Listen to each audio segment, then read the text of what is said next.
जय श्री कृष्ण भक्तों। भौतिक जगत में लोग सोचते हैं कि भगवान भक्तों के प्रति अनुकूल हैं और अभक्तों के प्रतिकूल हैं। ऐसा ही प्रश्न राजा परीक्षित ने शुकदेव गोस्वामी से पूछा। हे ब्राह्मण, भगवान विष्णु सबों के शुभचिंतक होने के कारण हर एक को समान रूप से अत्यधिक प्रिय हैं। तो फिर उन्होंने किस तरह एक साधारण मनुष्य की भांति इंद्र का पक्षपात किया और उसके शत्रुओं को मारा? शुकदेव गोस्वामी ने कहा, हे राजन, पूर्व काल में जब महाराज युधिष्ठिर राजसूय यज्ञ कर रहे थे तो महर्षि नारद ने उनके पूछे जाने पर कुछ ऐतिहासिक तथ्य कह सुनाए, जिससे पता चलता है कि भगवान असुरों का वध करते समय भी कितने निष्पक्ष रहते हैं। महाराज पांडु के पुत्र महाराज युधिष्ठिर ने राजसूय यज्ञ के समय शिशुपाल को भगवान श्री कृष्ण के शरीर में विलीन होते हुए स्वयं देखा।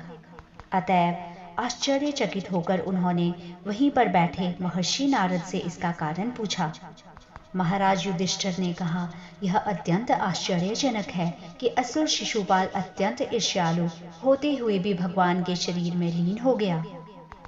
यह सायुज्य मुक्ति बड़े बड़े अध्यात्मवादियों के लिए भी दुष्प्राप्य है, तो फिर भगवान के शत्रु को यह कैसे प्राप्त हुई? शिशुपाल को तो नरक जाना चाहिए था, तो फिर वह भगवान के शरीर में किस तरह लीन हो गया? मुनि ने कहा, अपने बाल्यकाल के प्रारंभ से ही जब वह ठीक से बोल नहीं पाता था, दमघोष के महापापी पुत्र शिशुपाल ने भगवान की निंदा करनी प्रारंभ कर दी थी और वह मृत्यु काल तक श्री कृष्ण से ईर्ष्या करता रहा। इसी प्रकार उसका भाई दंतवक्र भी ऐसी आदतें पाले रहा। यद्यपि शिशुपाल तथा दंतवक्र दोनों ही भगवान विष्णु भगवान श्री कृष्ण की बारंबार निंदा करते रहे, तो भी वे पूर्ण स्वस्थ रहे। न तो उनकी जीभों में ही श्वेत कुष्ठ रोग हुआ, न वे नारकीय जीवन के गहन अंधकार में प्रविष्ट हुए। निंदा तथा स्तुति, अपमान तथा सम्मान का अनुभव अज्ञान के कारण होता है। बद्ध जीव का शरीर भगवान द्वारा अपनी बहिरंगा शक्ति के माध्यम से इस जगत में कष्ट भोगने के लिए बनाया गया है। देहात्म बुद्धि के कारण बद्ध जीव अपने शरीर को ही आत्मा मान लेता है और अपने शरीर से संबंध हर वस्तु को अपनी मानता है, क्योंकि उसे जीवन की यह मिथ्या धारणा रहती है। अतएव उसे प्रशंसा तथा अपमान जैसे द्वंद्वों को भोगना पड़ता है। भगवान विष्णु ही परम नियंता तथा समस्त जीवों के परमात्मा हैं, क्योंकि उनका कोई भौतिक शरीर नहीं होता। अतएव उनमें मैं तथा मेरा जैसी भ्रांत धारणा नहीं होती। अतएव यह सोचना सही नहीं है कि जब उनकी निंदा की जाती है या उनकी स्तुति की जाती है तो वे पीड़ा या हर्ष का अनुभव करते हैं। ऐसा कर पाना उनके लिए असंभव है। इस प्रकार उनका न कोई शत्रु है और न कोई मित्र। जब वे असुरों को दंड देते हैं तो उनकी भलाई के लिए ऐसा करते हैं, और जब भक्तों की स्तुतियां स्वीकार करते हैं तो वह उनके कल्याण के लिए होता है। वे न तो स्तुतियों से प्रभावित होते हैं न निंदा से।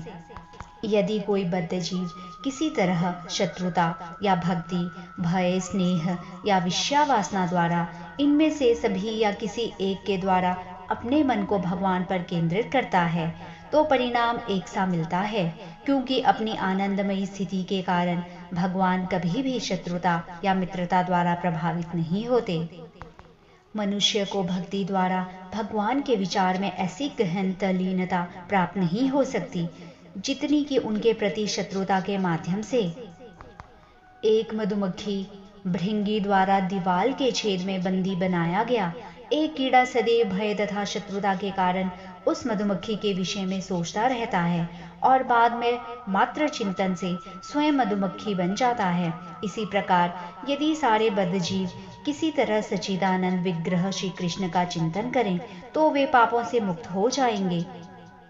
जैसे कंस भय से, शिशुपाल तथा अन्य राजा ईर्ष्या से, यदुगण कृष्ण के साथ पारिवारिक संबंध से और सब पांडव श्री कृष्ण के प्रति अपार स्नेह से भगवान कृष्ण की कृपा को प्राप्त कर सके।